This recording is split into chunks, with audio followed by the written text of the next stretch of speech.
You know, last year I was on a flight and we were getting settled in our seats, and I watched as the flight attendant walked back towards me, and she stops to my left, leans over my shoulder and says to the gentleman behind me, "Sir, would you like to move to first class?"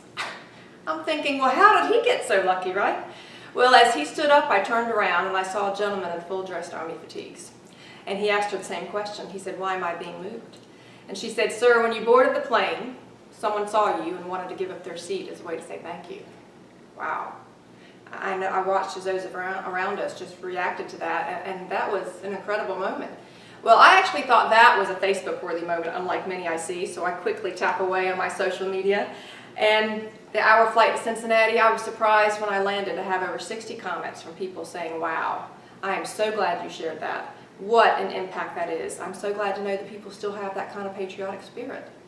And when I thought about it, I realized it really was a small action, wasn't it?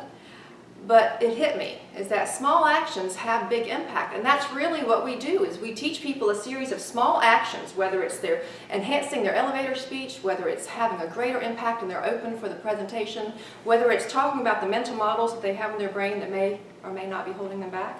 It's a series of small actions that have the impact.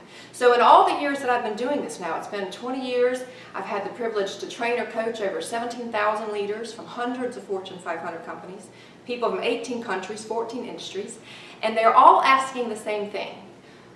What can I do to be stronger tomorrow than I am today? How can I have greater influence in the organization? What can I do to stand out from the crowd?